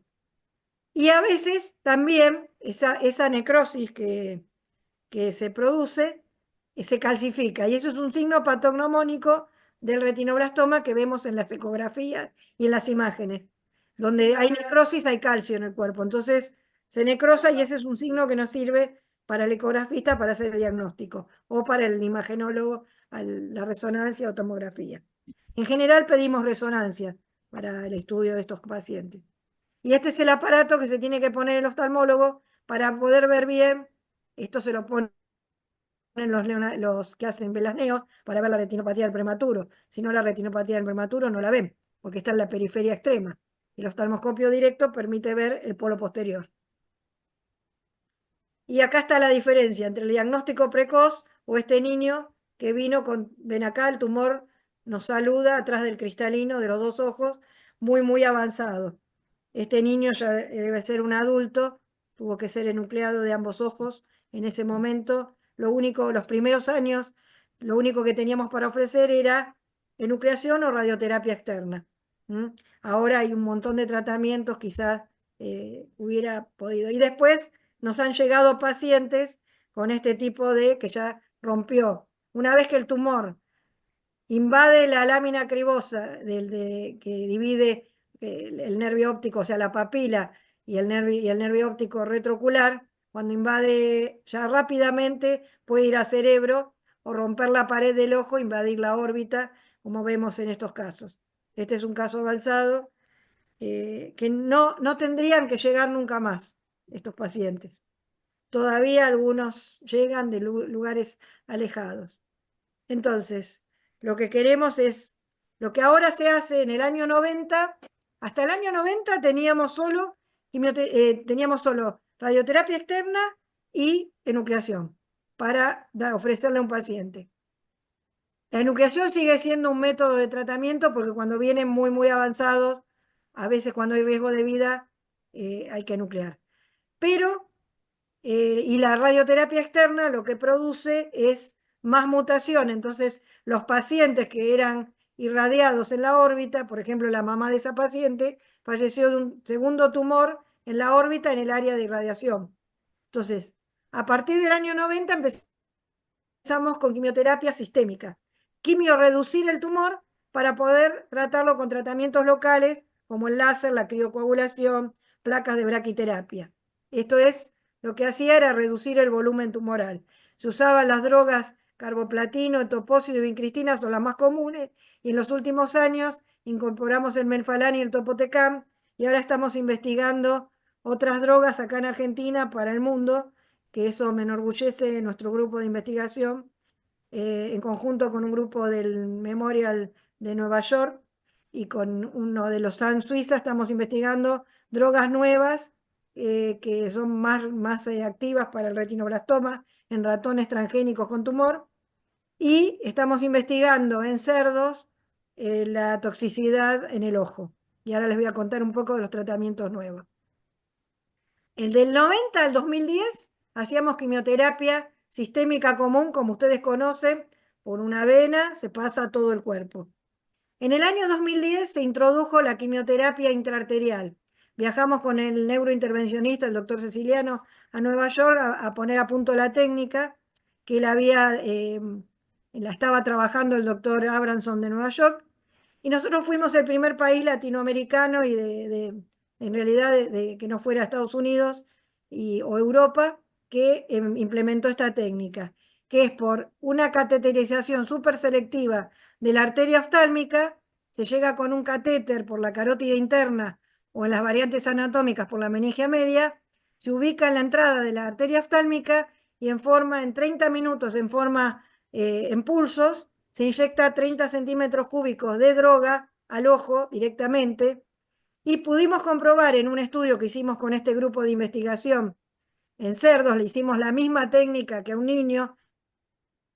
El doctor Ceciliano cateterizaba la arteria oftálmica del cerdo, poníamos una cánula de microdiálisis diseñada por un especialista de nuestra Facultad de Farmacia de la UBA y logramos medir la cantidad de quimioterapia que llega al vitrio. Y logramos saber que llega 16 veces más al ojo que la quimioterapia sistémica. De esa manera pudimos empezar a tratar ojos mucho más avanzados, poder preservar ojos mucho más avanzados, salvar visión y salvar ojos. Entonces es algo que a mí me llena el alma y que, bueno, siempre lo cuento porque quiero que lo sepan y que lo conozcan. Y que un niño que tiene retinoblastoma diagnosticado a tiempo puede acceder a este tratamiento y prácticamente no recibe quimioterapia en el cuerpo. La limitación que tenemos es en niños menores de 6 meses o que tengan un peso menor a 8 kilos por el tamaño de las arterias. Todavía no se logró, así que esos niños hacen primero una quimioterapia sistémica y después pasan a la quimioterapia por cateterización superselectiva de la arteria oftálmica. Acá vemos cómo el neurointervencionista tiene que ser muy entrenado. ¿Por qué? Porque tiene que ubicar el catéter en forma rápida y precisa. Si el catéter está un poquitito corrido para arriba o un poquitito para abajo, la droga va a ir a otro lugar. Si está muy metido en la arteria oftálmica, el reflujo de la sangre va a hacer que la droga vaya a otro lugar, no vaya al ojo. Y controla por radioscopía con métodos de contraste el blush coroideo, que es que se llene el ojo de la droga. Esto lo tiene que hacer por radioscopía, entonces si no es muy entrenado, va a ser mucha radioscopía que está contraindicada en estos chicos que tienen carga genética para tumores. Entonces tiene que ser muy entrenado el neuroradiólogo. Y acá vemos, por ejemplo, un paciente con un tumor grande, cómo se fue achicando. Este es el otro tumor del otro ojo, cómo se fue achicando. Y después le aplicamos láser con un tratamiento que es, no, hay fotocoagulación y termotratamiento transpupilar, que es calentar el tumor con el láser, que se aplica desde afuera. Y bueno, pero solo se puede aplicar si se achica. Entonces es algo combinado que vamos haciendo entre el neurointervencionista y nosotros. Y si el tumor es periférico, le aplicamos criocoagulación desde afuera. Y acá vemos cómo el tumor involucionó y es una escara cicatrizal. También a veces usamos placas de braquiterapia que nos permiten hacer radioterapia localizada solo en el ojo. Esto se hace un bolsillo en la conjuntiva, se apoyan sobre la esclera, se suturan, se dejan una cantidad de días y horas, y estas son semillas de yodo radiactivo que son producidas en nuestro país. Rutenio no tenemos, pero yodo sí, y las utilizamos actualmente. Como es tan bueno el tratamiento de la quimioterapia intraarterial, la radioterapia esta localizada se deja para cuando no responde a los tratamientos como una terapia de rescate. Y acá vemos cómo se fueron achicando los tumores de estos dos tumores, cómo fueron involucionando. Este tumor grande con la quimioterapia, cómo se achicó. Acá no dejaba ver la papila, ven que acá ya empezó a verse la papila. Y acá vemos otra herramienta que tenemos actualmente, que el doctor Munier de Lausanne, Suiza, diseñó. Antes era impensado pinchar un ojo con retinoblastoma porque lo podíamos sembrar afuera. Él diseñó una técnica segura para inyectar la droga directamente al ojo. Entonces combinamos quimioterapia intraarterial con quimioterapia intravítrea. Porque antes el tumor se achicaba, pero nos quedaban siembras flotantes, que si bien llega 16 veces más al ojo, no llega lo mismo que a la retina. A la retina llega mucho más la droga. Entonces, como no llegaba bien a las siembras, con quimioterapia intravítrea se logró limpiar ojos como este, que estaban llenos de tumor, y ven que acá quedó la escara cicatrizal, la mácula libre, y se liberó del tumor el ojo. O sea, se secó el tumor. Y acá vemos, este es un tumor que estaba tratado, se recayó, se rompió, o sea, se reactivó, se rompió, eso era un penacho que flotaba en el vitrio, y como combinando, ven acá pedacitos, no sé si llegan a ver, pedacitos de tumor flotando, y bueno, como con la quimioterapia intravítrea y la intraarterial se logró que el tumor esté inactivo.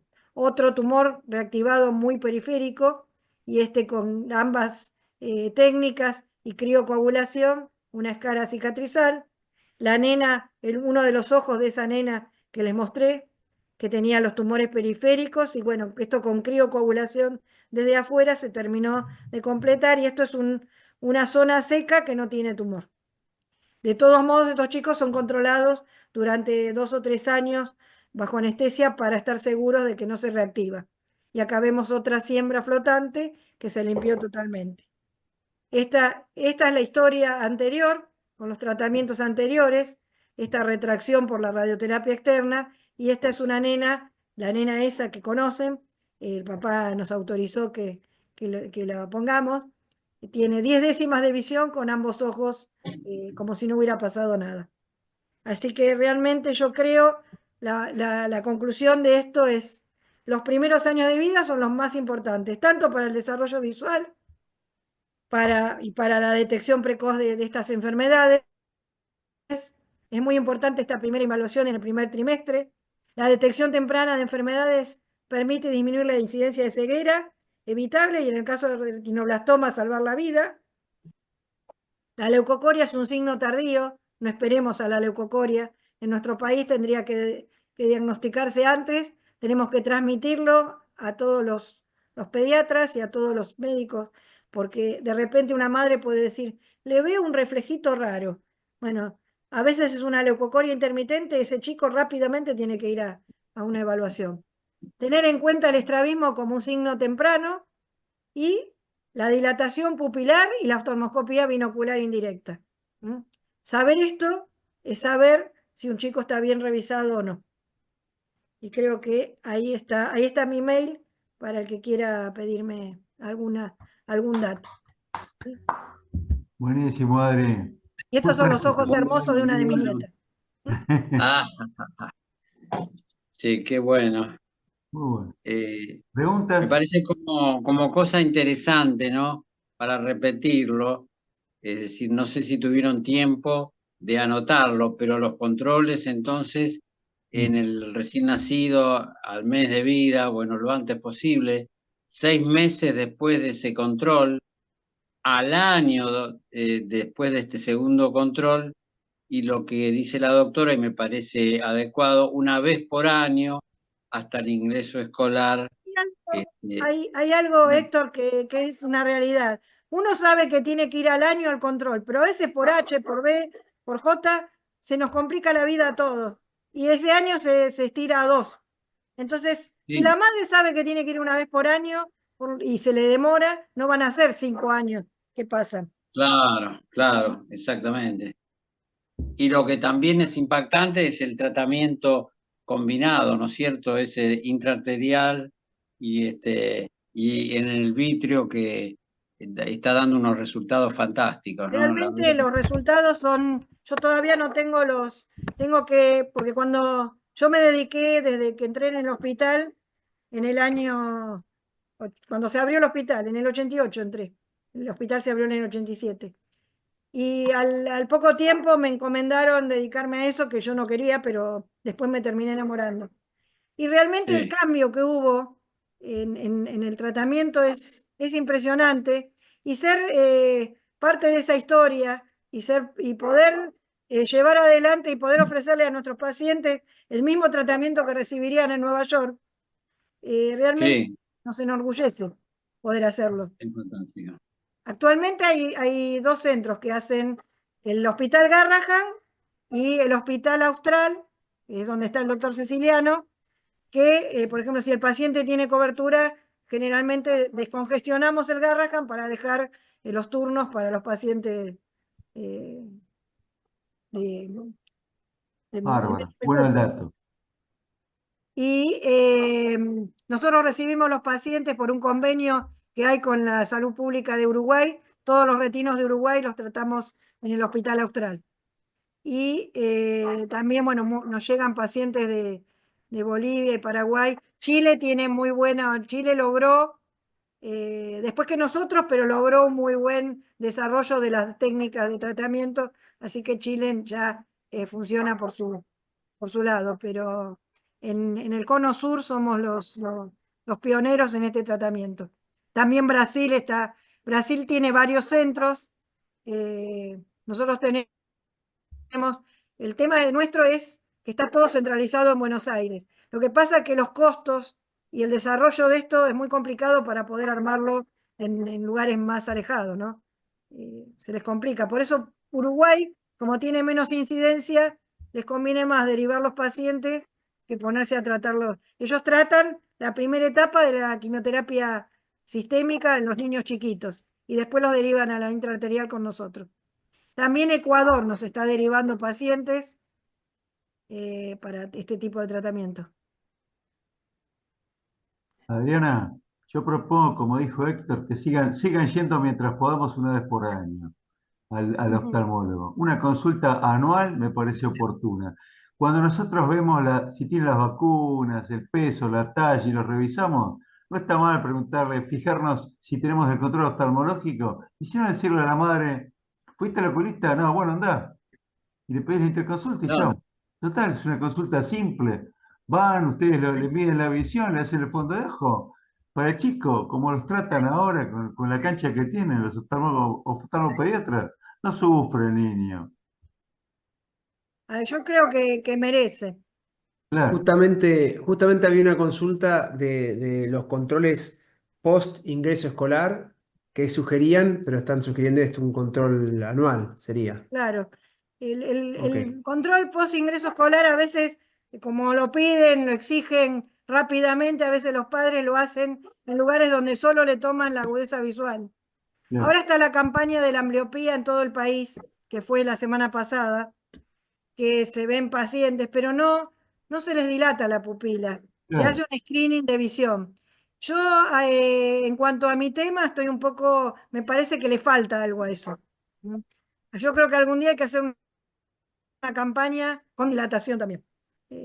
Pero Claro. bueno, son eh, la Es muy dilatación. rápida la evaluación y también depende del chico si se quiere dejar evaluar, ¿no? ¿Viste cómo son los chicos? Es bastante incompleto hacer eso. Esos Sí. catastros como así que hacen Y en un club o en un colegio. No, para mí no tiene mucha utilidad. No tiene mucha a utilidad. veces Y sirve ahora es para más, pescar, hacer pesquisa, es como un screening grosero claro, como una y automisión, sí. sí, Claro, claro, claro. pero lo ideal, si uno quiere hacer buena medicina, es y Una pescar. consulta por año es la consigna Sí, que queremos transmitir acá, Adriana. ¿No? sí, sí, sí. La Claro. verdad que cuando uno se enfrenta, como me tocó hoy, y cada tanto me toca decirle a un padre que el ojo ese no tiene otro tratamiento que la enucleación, que es un tratamiento ¿Qué te parece? prehistórico, realmente uno se dice, ¿por qué no le habrán hecho otro fondo de ojo a tiempo, ¿no? Y la verdad Hay que que aprovechar diversas duele mucho. situaciones clínicas. En la consulta por dificultad de aprendizaje, anda al oftalmólogo que te ve y te haga un fondo de ojo. Y a mí me parece que la medicina está cambiando y por razones de apuro, a vos viene la madre y te dice, le hizo ver la cartilla optométrica, pero no le hizo un fondo de ojo. Entonces, si uno le dice, estimado doctor, agradeceré ver a este chico con dificultad de aprendizaje, agradeceré evaluación y fondo de ojo. Mm, ¿No es cierto? Porque sí, si sí, van al oculista, que se haga un fondo de ojo. sí, tal cual. Bueno, así que yo creo que los podemos liberar, ¿no? Sí, Sí, Ahí, sí, doctora, hay muchos agradecimientos, muchas felicitaciones. Hasta una dice, qué orgullo tener profesionales así en la Argentina. Hay comentarios, después usted si los quiere mirar, mírelo, pero hay muy lindos comentarios, ¿eh? bueno, Así que muchas muchísimas Rodrigo, no gracias, gracias. nos pero es, olvidemos de decir, como dijo Carrillo, que el jueves que viene no hay clase. Por sí, razones de agenda, por razones de la Asociación Médica, tuvimos que suspender un curso, un día que es el de genética, que ya lo vamos a arreglar de alguna manera. Pero no tenemos clase el jueves que viene. No se olviden, por favor. dejo de Ok. compartir. Doctora, y acá hay algunos, de algunas localidades están diciendo que no tiene hospital oftalmológico, que es difícil conseguir profesionales en diferentes zonas. Ahí se puede hacer interconsulta, ¿cómo? Sí, sí, hay interconsultas que se pueden hacer. El hospital tiene en la página, el Garrahan tiene la OCD, que es la Oficina de Comunicación a Distancia, y se puede hacer consultas y pedir derivaciones para controles. Así que Sí, es hablaban desde importante. Balcarce, de Misiones, de diferentes lugares estaban hablando de En eso, así que bueno. Misiones, yo conozco porque tengo mi hijo viviendo allá. En Posadas, el Hospital Barreiro tiene un servicio de oftalmopediatría excelente. está la doctora Corsi, y hay otros grupos también en las distintas ciudades. Misiones tiene muy desarrollado la oftalmopediatría. Tengo conocimiento porque voy bastante, pero más o menos la Sociedad Argentina, la página de la Sociedad Argentina de Oftalmología Infantil, también ahí pueden encontrar en las distintas provincias los contactos y ubicar a los distintos profesionales que están en esa zona. O sea, todos los Bien. oftalmopediatras se han anotado y hay datos para que los puedan ubicar. Ok, buenísimo. Acá ya empieza con la consulta, bueno, y en Chaco, y empiezan con cada provincia empieza a preguntar, pero Sí, bueno, sí. ahí tiene un No, lugar en donde Chaco poder también hay, en consultar. todas las provincias hay referentes. Hay lugares donde cuesta más, pero les aconsejo la página de la Sociedad Argentina, la SAOI, Sociedad Argentina de Oftalmología Infantil. Perfecto, perfecto, muy Ahí útil, pueden gracias. hacer también consulta. Bueno, la Bien, dejamos a la doctora, le agradecemos muchísimo. Una Yo les clase agradezco a todos. excelente, ¿eh? Les Hemos, agradezco a todos escuchar en un horario tan Muchas gracias, tarde, Sandra. 200 y sí, pico personas, la verdad que es un honor. bueno, un honor bien, para vos, un honor bien. para Muchas nosotros gracias, tenerte doctora. a vos, ¿eh? Bueno, Buenas gracias. noches a todos, La- gracias por estar con nosotros. Bien. En 15 días entonces nos volvemos a encontrar. 15 días, sí. Gracias, Exactamente. Rodrigo. Correcto. Por favor, doctor. Gracias a ustedes. Un placer, poder Gracias, colaborar. Rodrigo, ¿eh? Gracias.